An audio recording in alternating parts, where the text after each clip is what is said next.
Hello friends, हम जानते हैं कि इज़राइल अपना बदला पूरा करने में मास्टरमाइंड है। वो किसी भी तरीके से अपना बदला पूरा करता ही है। 7 अक्टूबर का जो बदला जिसके कारण पूरा का पूरा गाज़ा तबाह हो चुका है, युद्ध चल रही है इज़राइल और फ़िलिस्तीन के बीच में। गाज़ा पट्टी में इतने सारे लोग मारे जा चुके हैं। उसके पीछे जो व्यक्ति है, वो है इस्माइल हनिया। आज इस्माइल हनिया मारा गया। हमास का सरगना था इस्माइल हनिया, जो कि तेहरान में मारा गया इज़राइल के द्वारा। तो चलिए डिटेल से जानते हैं कि कैसे ये पूरी घटना को अंजाम दिया।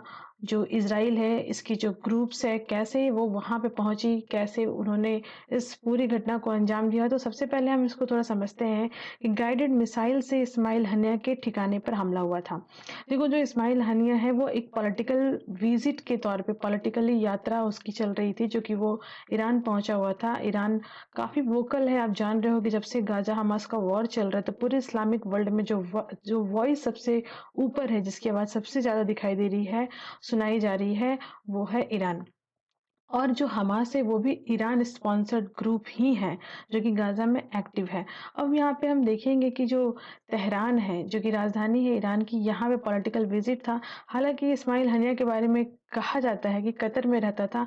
चलिए थोड़ी सी इसकी बात कर लेते हैं। यहाँ पे देखो, ईरान के सिक्योरिटी पे अब सवाल उठा है कि ईरान में घुस कर के किस तरीके से मारा गया है। इससे पहले जो खमैनी थे, उनके ऊपर भी हमला हुआ था। न्यूयॉर्क टाइम्स के मुताबिक हम देख सकते हैं यहाँ पे बहुत ज़्यादा हू एंड क्राई चल रही है, और बहुत सारे देश तो यहाँ पे ईरान को ही दोषी ठहरा रहे हैं। थोड़ा सा जान लेते हैं कि किस तरह का रोल प्ले ये कर रहा था, यानी जो इस्माइल हानिया है, इसका क्या स्ट्रक्चर है। तो हम देखेंगे तो ये पॉलिट ब्यूरो का हेड है, जिसमें 15 सदस्य होते हैं, जिसका ये मुखिया था इस्माइल हानिया। इसके अंदर एक सूरा काउंसिल होती है। अभी सूरा काउंसिल ऐसी बॉडी है जो कि पूरी तरह से मतलब सभी चीज़ों को हैंडल करती है, जिसमें अलग अलग एरिया वाइज यानी कि रीजन्स वाइज लोगों को हेड बनाया गया है, जिसमें वेस्ट बैंक के मामले को देखने के लिए अलग व्यक्ति है। तो यहाँ पे हम देखेंगे सहेल अल अरूरी वेस्ट बैंक का मामला देखता है, गाजा इसराइल के अंदर आप देख रहे हो। फिर जो कैदी मेंबर्स हैं, जो किसी तरह से गिरफ्तार हो गए, उनके मामले को देखने के लिए सलामी कटवी है, जो कि वहां का मुखिया है। मतलब जो भी लोग कैद हो जा रहे हैं वॉर में। जो गाजा के मामले को देखने वाला है याया सिनेवार, जो कि काफी ज्यादा खूंखार है। इवन ये इज़राइल के जेल में भी रह चुका है लंबे समय तक।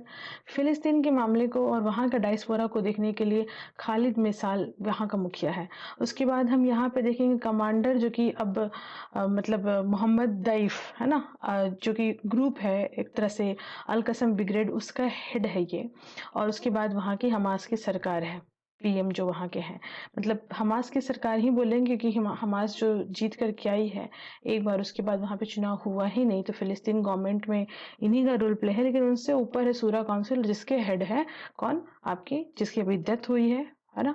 तो यहाँ पे आप देख सकते हो कि इस तरह का इनका पावर है, और इसलिए बहुत सारे लोगों की रिएक्शन आ चुकी है, बहुत सारे देश इस पे अपना रिएक्शन दे चुके हैं।